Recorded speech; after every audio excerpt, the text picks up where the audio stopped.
এখন কিন্তু আপনি আপনার র্যাপিড পাস খুব সহজেই ঘরে বসে রিচার্জ করতে পারবেন। কি কি সুবিধা পাবেন, কি কি অসুবিধা আছে সবকিছুই এই ভিডিওতে বলবো। প্রথমে সুবিধা বলি, আপনি খুব সহজে ঘরে বসেই আপনি রিচার্জ করতে পারবেন যেকোনো মোবাইল ব্যাংকিং এর মাধ্যমে। আপনি রকেট, বিকাশ, নগদ অথবা যেকোনো ব্যাংকের কার্ডের মাধ্যমেও কিন্তু আপনি পেমেন্ট করতে পারবেন। তবে একটি অসুবিধা আছে, শুধু অনলাইনে রিচার্জ করলে হবে না, সেই কার্ডটি আবার অনলাইনে রিচার্জ করার পরে মেট্রো রেলে গিয়ে এভিএম একটি মেশিন আছে, সেই মেশিনে আপনাকে ট্যাপ করতে হবে। যতক্ষণ না আপনি ট্যাপ করবেন ততক্ষণ আপনার এই কার্ডে কোনো ব্যালেন্সই আসবে না। আপনার মোবাইল থেকে টাকা কেটে নেবে কিন্তু আপনার কার্ডে কিন্তু কোনো ব্যালেন্স যোগ হবে না যতক্ষণ না আপনি এভিএম মেশিনে আপনার কার্ডটি ট্যাপ করবেন। কিভাবে আপনি অনলাইনে রিচার্জ করবেন সেটা আমি আমার কম্পিউটার দিয়ে দেখিয়ে দিচ্ছি, আপনারা এটা মোবাইলের মাধ্যমেও করতে পারবেন। প্রথমে আপনাকে যে কোনো একটি ব্রাউজারে চলে আসতে হবে। আমি গুগল ব্রাউজারে চলে আসলাম। এখানে আপনাকে সার্চ করতে হবে rapidpass.com।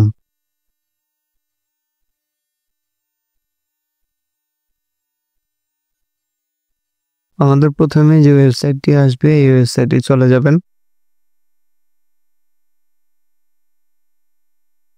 এখানে আসার পর আপনার প্রথমে এখানে সাইন ইন করতে হবে। এই যে এইখানে যে সাইন ইন লেখা, এইখানে চলে যাবেন।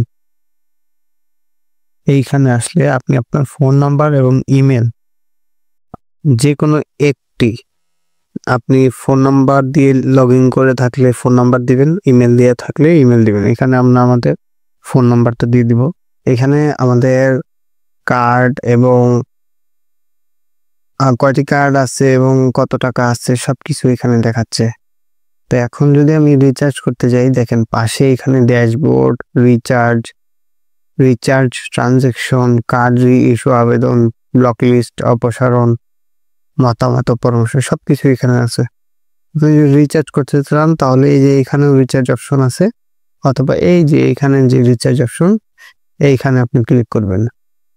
এখানে আপনি লেখা থাকবে কার্ড নাম্বার। আপনার যদি একাধিক কার্ড এখানে অ্যাড করা থাকে তাহলে এখানে আপনি যেই কার্ডে রিচার্জ করবেন সেটা আসবে।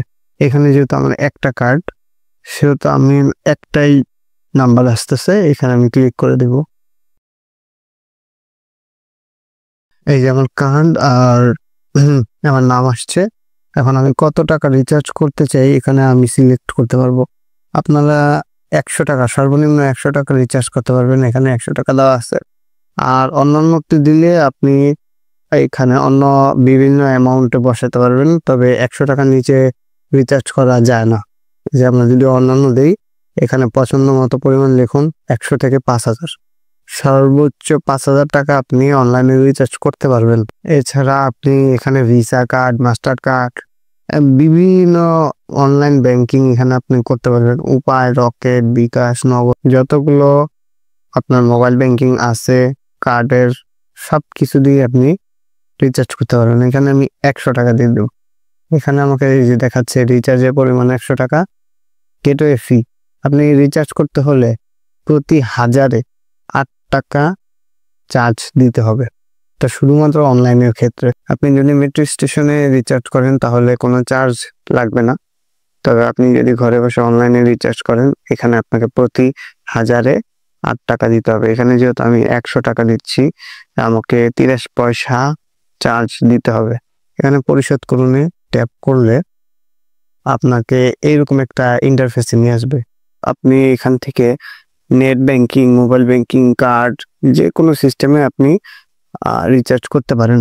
এখন আমরা যদি এখানে বিকাশ, পে উইথ বিকাশ দিই তাহলে একটু প্রসেসিং নেওয়ার পরে আমাদের বিকাশ অ্যাকাউন্ট নাম্বারটা এখানে আসবে। অ্যাকাউন্ট নাম্বার আসার পর এখানে আমরা যদি কনফার্ম দিই, আমাদের এখানে 100 টাকা রিচার্জের অপশনটা আসছে। এখানে যদি আমরা কনফার্ম দিই, এরপর আমাদের ফোনে একটি ওটিপি কোড আসবে।